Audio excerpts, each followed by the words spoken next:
Hello students, welcome to my YouTube channel Eklavya official. देखिए students, आपको इस चैनल पे क्लास 11 12 बीएससी एमएससी फिजिक्स की टॉपिक्स की सुपर इजीएस्ट एक्सप्लेनेशन देखने को मिलती है। और आज का जो हमारा टॉपिक है वो है क्लास 12 चैप्टर 2 का डाइलेक्ट्रिक टॉपिक। देखिए मोस्ट इंपॉर्टेंट टॉपिक है स्टूडेंट्स, और काफी क्वेश्चंस इससे बनते हैं। आज हम ये सीखेंगे कि डाइलेक्ट्रिक क्या होता है, इसके कितने टाइप्स होते हैं, ये इसका बेसिकली अप्रोच क्या होता है, कहाँ कैसे इसको हम समझते हैं, ये सारी चीजें हम यहाँ पे सीखेंगे। तो देखिए जो डाइलेक्ट्रिक होता है ये एक इंसुलेटिंग मटेरियल होता है ना। जैसे ग्लास हो गया, माइका हो गया, सिरेमिक्स हो गया, जिससे कप प्लेट बनता है, ये सब डाइलेक्ट्रिक के कंपोनेंट्स हैं। अब डाइलेक्ट्रिक कंपोनेंट्स होते क्या है, ये एक इंसुलेटिंग मटेरियल होते हैं जिसमें कभी चार्ज या करंट फ्लो नहीं करता है ना। तो आखिर खास बात क्या है इस डाइलेक्ट्रिक की?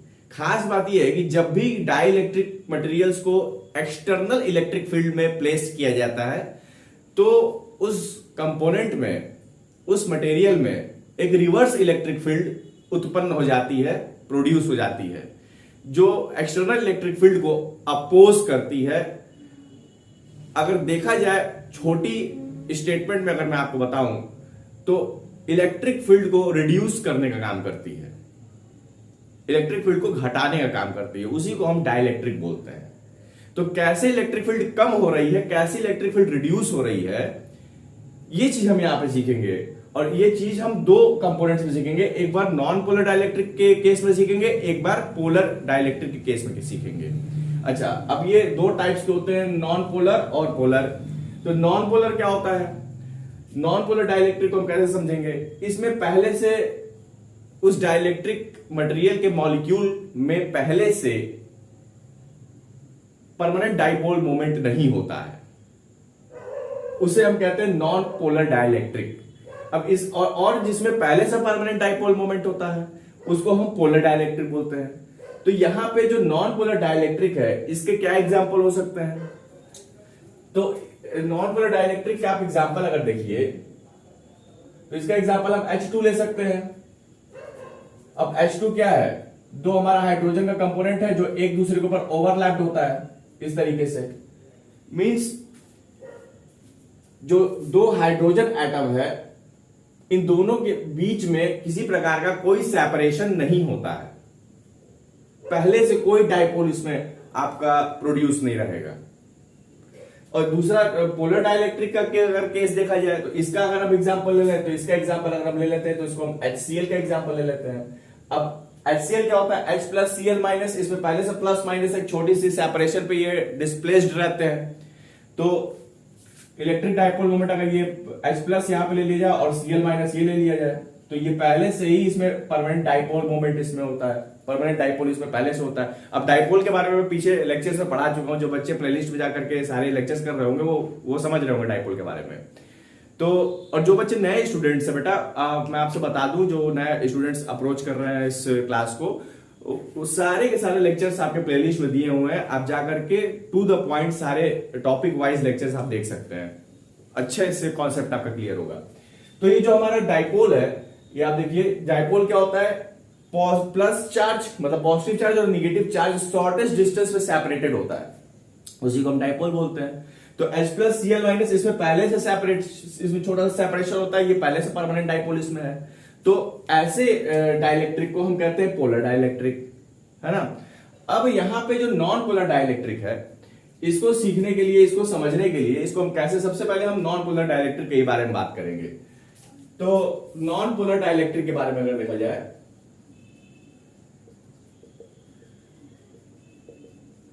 तो नॉन पोलर डाइलेक्ट्रिक कैसे हम सीखेंगे? तो हम क्या करते हैं, सबसे पहले कोई मॉलिक्यूल ले लेते हैं, कोई मटेरियल ले लेते हैं, मटेरियल का कुछ मॉलिक्यूल्स हम उसमें कंसीडर करेंगे। तो उस मटेरियल के मॉलिक्यूल्स में क्या परिवर्तन आएगा जब एक्सटर्नल इलेक्ट्रिक फील्ड में हम रखेंगे, और जब नहीं रखेंगे तब क्या आएगा, वो हम पहले देखेंगे। तो हम कंसीडर कर लेते हैं कोई मटेरियल यहां पे नॉन पोलर डाइलेक्ट्रिक के लिए। तो क्या उस मटेरियल में, उस मटेरियल के मॉलिक्यूल में क्या उसमें पहले से परमानेंट डाइपोल मोमेंट होगा? तो नहीं होगा। तो जैसे इसका एक एग्जांपल हम ले लेते हैं, जैसे मान लीजिए कोई आपका न्यूक्लियस है, ये पॉजिटिव चार्ज है और इसके इर्द गिर्द कौन घूमता है? इलेक्ट्रॉन घूमता है। तो यह इलेक्ट्रॉन बना दिया। अब इसके चारों तरफ सर्कुलर मोशन इलेक्ट्रॉन करेगा, है ना। तो इलेक्ट्रॉन का जो मिड पॉइंट, जो आपका मिड पॉइंट, जो पॉइंट होगा इलेक्ट्रॉन को, जिस जैसे सर्कुलर ऑर्बिट में घूम रहा है तो इसका कोई मिड पॉइंट होगा आपका, और न्यूक्लियस का जो मिड पॉइंट होगा, दोनों आपस में ओवरलैप करेगा। दोनों आपस में क्या करेगा? ओवरलैप करेगा। तो उनके बीच में डिस्टेंस तो होगा नहीं, किसी भी निश्चित डिस्टेंस से वो सेपरेटेड नहीं होंगे, एक दूसरे के ऊपर ओवरलैप्ड होंगे, ठीक है। तो इन द सेम वे जो नॉन पोलर डाइलेक्ट्रिक होता है, इसमें पहले से परमानेंट डाइपोल मोमेंट नहीं होता है, यानी पहले से सेपरेशन इसमें नहीं होता है। तो यहां पे जो इसके मॉलिक्यूल्स होते हैं, मैं इसको अरेंज करता हूं, देखिए इस तरीके से।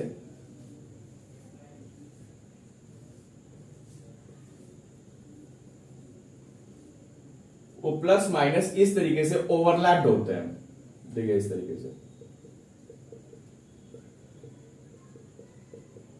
तो अगर देखा जाए, अगर इस तरीके से ओवरलैप्ड है तो इसका जो नेट इलेक्ट्रिक डाइपोल मोमेंट होता है वो 0 के बराबर होता है, रैंडमली ओरिएंटेड होते हैं इस तरीके से, इस तरीके से। तो जो आपका नेट इलेक्ट्रिक डाइपोल मोमेंट होगा, यानी जो पी नेट होगा वो हमेशा 0 के बराबर होगा।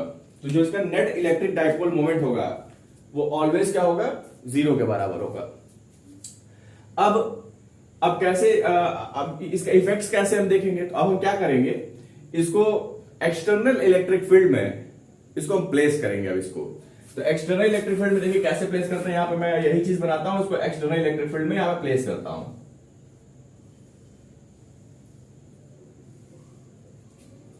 तो यहां पे मैं एक्सटर्नल इलेक्ट्रिक फील्ड इस तरीके से बना रहा हूं, देखिए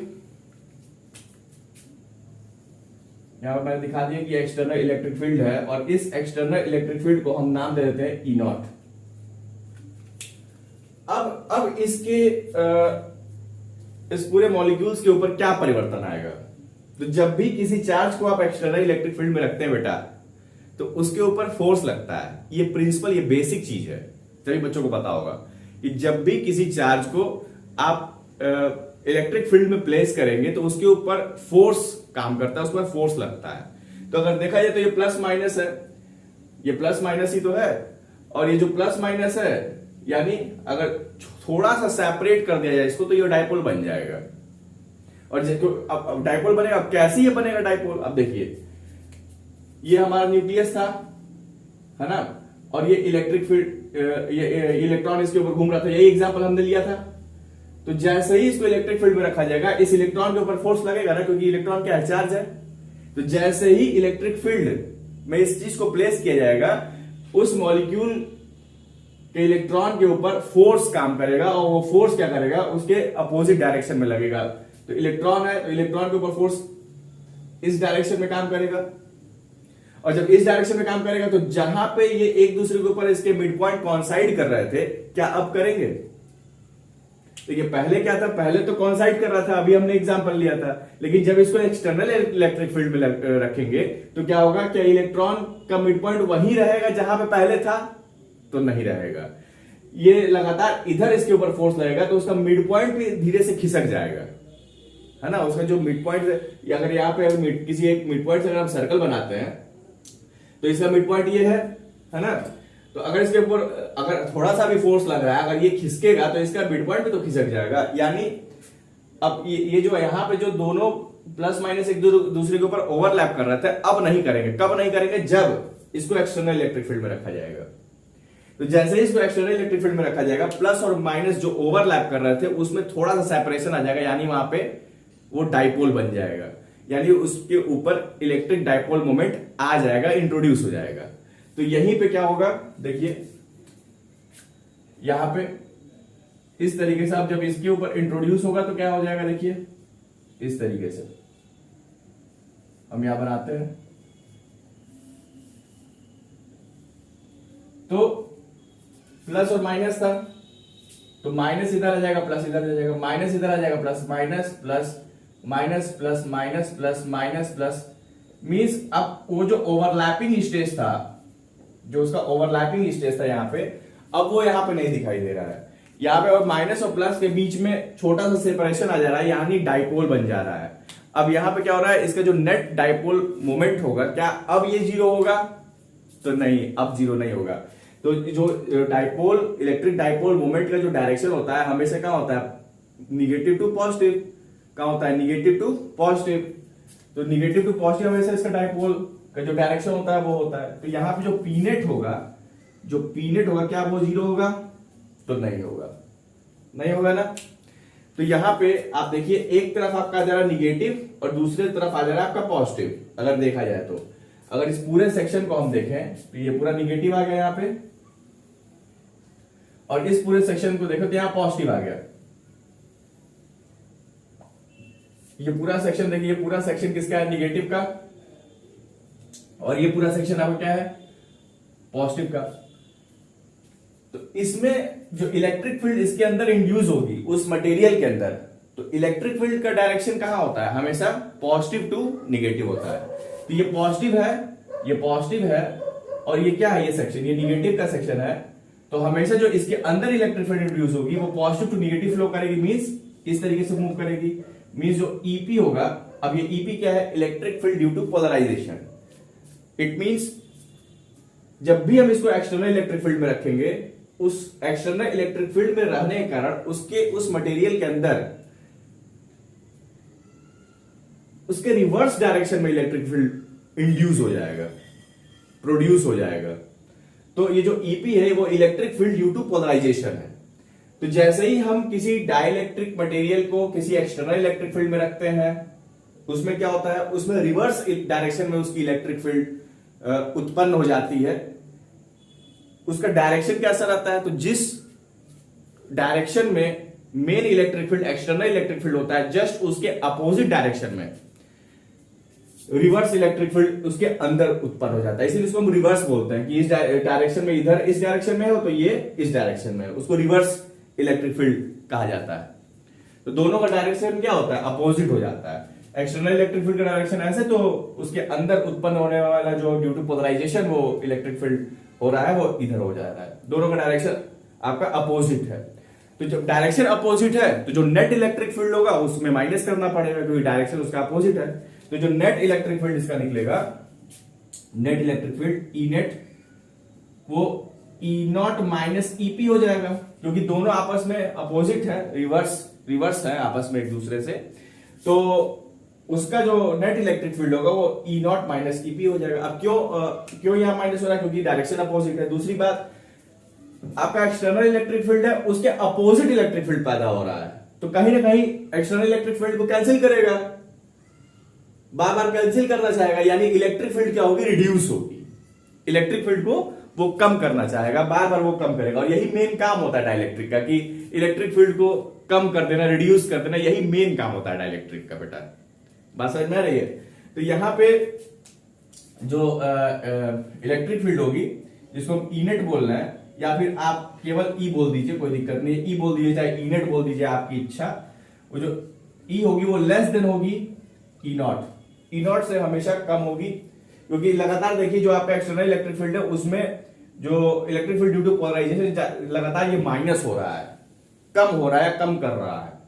तो ये हमारी जो नेट इलेक्ट्रिक फील्ड होगी वो हमेशा ज्यादा होगी, किससे, एक्सटर्नल इलेक्ट्रिक फील्ड से कम हो जाएगा। कहने का मतलब कि इलेक्ट्रिक फील्ड कम हो जाएगा, रिड्यूस हो जाएगा लगातार इलेक्ट्रिक फील्ड। बात समझ में आ रही है।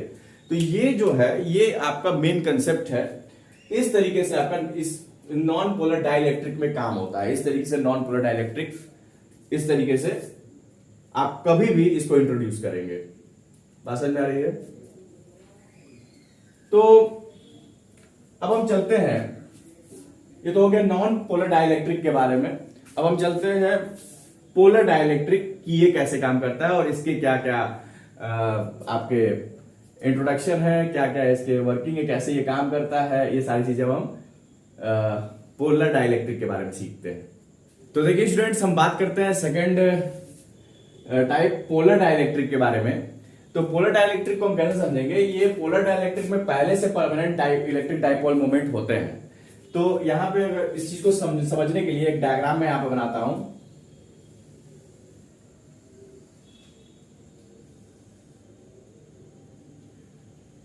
यहां पे जो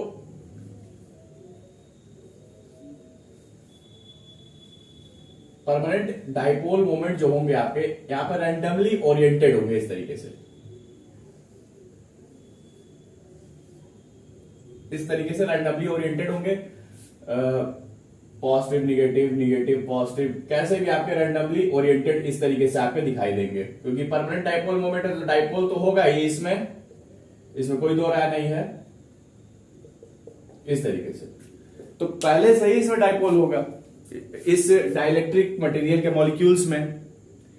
तो जो परमानेंट डाइपोल मोमेंट होगा, इसमें जो इलेक्ट्रिक डाइपोल मोमेंट होगा उसका डायरेक्शन कैसा होता है, तो हमेशा निगेटिव टू पॉजिटिव होता है। इलेक्ट्रिक डाइपोल मोमेंट का जो डायरेक्शन होता है वो ऑलवेज कैसे होता है, निगेटिव टू पॉजिटिव, सभी बच्चे जानते हैं। तो यहां पर हम निगेटिव टू पॉजिटिव इस तरीके से एरो लगा देते हैं, negative to positive, negative to positive, clear. इस तरीके से अब डाइलेक्ट्रिक का खास बात के बारे में बात की जो हम पहले किए थे, जैसे इसको एक्सटर्नल इलेक्ट्रिक फील्ड में रखते हैं उसके ऊपर उसमें क्या प्रोड्यूस हो जाता है, एक अच्छा सा डाइपोल उसमें बन जाता है, जैसा कि पिछले केस में हम देखे। तो इसमें तो पहले से परमानेंट डाइपोल है, तो इसमें क्या खास बात होगी, तो इसमें जो खास बात है वो ये है कि जब भी आप किसी डाइपोल को एक्सटर्नल इलेक्ट्रिक फील्ड में रखते हैं तो उसके ऊपर टॉर्क लगता है। ये इस केस के बारे में मैं पिछले लेक्चर्स में बात कर चुका हूं, याद आ रहा होगा, जिसको स्टेबल इक्विलिब्रियम का केस भी बोलते हैं। तो यहां पे अगर आप देखिए ये पहले से रैंडमली ओरिएंटेड है, इसमें पहले से डाइपोल है, इसमें परमानेंट डाइपोल है इसमें पहले से। तो क्या इसमें इलेक्ट्रिक डाइपोल मोमेंट जीरो होगा, जो नेट इलेक्ट्रिक डाइपोल मोमेंट क्या इसमें जीरो होगा, तो हाँ जीरो होगा, क्योंकि रैंडमली ओरिएंटेड है, अपने मन के तरीके से जो इस तरीके से अरेंज्ड है।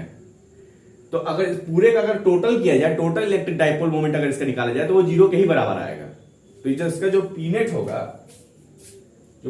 होगा वो इसका जीरो के ही बराबर आएगा, जब तक कि इसको हम एक्सटर्नल इलेक्ट्रिक फील्ड में प्लेस नहीं करेंगे। तो इसको हम क्या करेंगे, एक्सटर्नल इलेक्ट्रिक फील्ड में इसको हम प्लेस करके देखते हैं। तो इसको हम एक्सटर्नल इलेक्ट्रिक फील्ड में प्लेस करते हैं, तो जैसे ही हम यहां पे इस तरीके से एक्सटर्नल इलेक्ट्रिक फील्ड में आप क्रिएट करते हैं, बनाते हैं,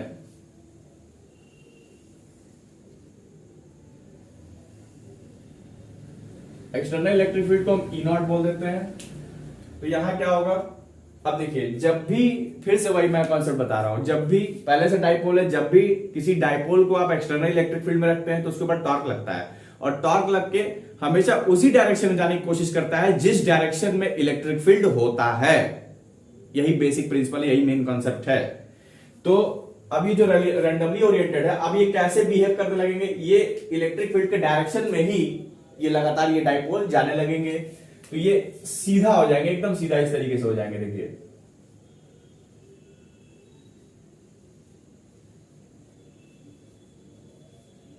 है ना, इस तरीके से हो जाएंगे। नीचे भी बना देता हूं इस तरीके से, negative positive negative positive negative positive negative positive negative positive negative positive, इस तरीके से इसके मॉलिक्यूल्स ऐसे अरेंज हो जाएंगे।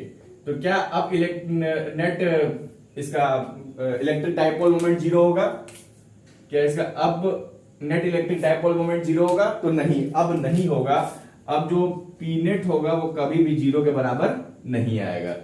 दूसरी चीज, सेम वही कंसेप्ट, देखिए यहां पे क्या बन रहा है, ये पूरी निगेटिव की कॉलम आपकी तैयार हो रही है यहां पे इस तरीके से, और यहां पे पूरा का पूरा क्या आ जा रहा है, पॉजिटिव। एक तरफ निगेटिव आ जा रहा है, दूसरी तरफ क्या आ जा रहा है बेटा, पॉजिटिव। तो हमारा क्या, इलेक्ट्रिक फील्ड जो इसके अंदर, इस मटेरियल के अंदर जो प्रोड्यूस होगी वो हमेशा कहां से कहां तक जाएगी, पॉजिटिव टू निगेटिव। हमेशा इलेक्ट्रिक फील्ड का डायरेक्शन कहां होता है, पॉजिटिव टू निगेटिव। तो जो इलेक्ट्रिक फील्ड का इसके अंदर जो इलेक्ट्रिक फील्ड बनेगी उसका जो डायरेक्शन होगा पॉजिटिव टू निगेटिव। तो ये पूरा कॉलम पॉजिटिव का है, ये पूरा कॉलम निगेटिव का है, तो पॉजिटिव टू निगेटिव। तो इसके अंदर जो ईपी उत्पन्न होगा, मतलब electric field due to polarisation, polarisation की वजह से जो इलेक्ट्रिक फील्ड होगी, जो रिवर्स इलेक्ट्रिक फील्ड होगी, वो जस्ट इसके अपोजिट डायरेक्शन में। तो एक्सटर्नल इलेक्ट्रिक फील्ड इधर, तो electric field due to polarisation इधर, दोनों का जो डायरेक्शन आपका क्या है, अपोजिट है। तो अगेन दोनों का डायरेक्शन अपोजिट, तो अगेन जो नेट इलेक्ट्रिक फील्ड होगा उसको माइनस करना पड़ेगा। तो जो नेट इलेक्ट्रिक फील्ड ई होगा वो E naught external electric field minus EP electric field due to polarisation. तो अगेन हमारा क्या हो रहा है, जो एक्सटर्नल इलेक्ट्रिक फील्ड वो रिड्यूस हो रहा है ना। तो अगेन मेन काम तो डाइलेक्ट्रिक का यही है कि इलेक्ट्रिक फील्ड को रिड्यूस कर देना। फिर से वही बात, तो कहने का मतलब ये है कि जो हमारा जो एक्सटर्नल इलेक्ट्रिक फील्ड है वो कम हो रहा है, ईपी बराबर माइनस हो रहा है। क्यों माइनस हो रहा है? क्योंकि उसके रिवर्स डायरेक्शन में काम कर रहा है। अगर इस डायरेक्शन में एक्सटर्नल इलेक्ट्रिक फील्ड है, इसके रिवर्स डायरेक्शन में electric field due to polarisation है, तो डायरेक्ट दोनों एक दूसरे को कैंसिल करना चाहेगा, कम करेगा इलेक्ट्रिक फील्ड को। तो अगेन जो नेट इलेक्ट्रिक फील्ड होगी वो कम आएगी एक्सटर्नल इलेक्ट्रिक फील्ड से। बात समझ में आ रही है? तो ये कंसेप्ट है आपका। अगेन इसमें भी वही काम हो रहा है। तो यहां पे जो आपका क्या यहां से समझ में आया आप सभी बच्चों को कि जो हमारी नेट इलेक्ट्रिक फील्ड है वो हमेशा कम आएगी एक्सटर्नल इलेक्ट्रिक फील्ड से in the case of dielectric. Clear हो रहा है? बातें समझ में आ रही है सारी बातें बेटा? तो अब देखिए जो पोलराइजेशन होता है, पोलराइजेशन को हम कैसे, अब देखिए पोलराइजेशन अब क्या क्या है, व्हाट इज पोलराइजेशन। तो जब भी किसी मटेरियल को, इस तरीके से मटेरियल को, जब भी किसी भी मीडियम को, उसके मटेरियल को जो है आप एक्सटर्नल इलेक्ट्रिक फील्ड में जब भी आप प्लेस करते हैं तो उसके बीच में डाइपोल जो है प्रोड्यूस हो जाता है। और जैसे ही डाइपोल प्रोड्यूस होगा उस फिनोमिना को हम पोलराइजेशन कहते हैं। तो पोलराइजेशन बेसिकली क्या होता है? पोलराइजेशन क्या होता है? पोलराइजेशन को यहां पे हम पी से दिखा देते हैं। तो वो हो जाता है पी नेट अपॉन में वी। तो वी यहाँ पे क्या है? Volume of the whole dielectric medium, ये उसका वॉल्यूम है ना। और ये क्या है आपका? ये आपका पी क्या है? ये इलेक्ट्रिक डाइपोल मोमेंट, मतलब टोटल इलेक्ट्रिक डाइपोल मोमेंट उस डाइलेक्ट्रिक का अपॉन में उसका वॉल्यूम, इसी को हम कहते हैं पोलराइजेशन। पोलराइजेशन को आप ऐसे डिफाइन कर सकते हैं। और दूसरी बात यहाँ पे एक और चीज अच्छे से समझिए कि जितनी अच्छी इलेक्ट्रिक फील्ड होगी उतना ही अच्छा पोलराइजेशन, जितनी अच्छी इलेक्ट्रिक फील्ड होगी उतना ही अच्छा पोलराइजेशन। तो कहने का क्या मतलब हुआ कि जो हमारी इलेक्ट्रिक फील्ड है वो डायरेक्टली प्रोपोर्शनल होगी किसके? पी के। तो अगर ये प्रोपोर्शन को हम हटाएं तो यहां पे काई आ जाता है, इसको कहते हैं काई, इलेक्ट्रिकल ससेप्टेबिलिटी इसका नाम होता है। ठीक है, ये जो काई है इसको हम कहते हैं इलेक्ट्रिकल ससेप्टेबिलिटी, इलेक्ट्रिकल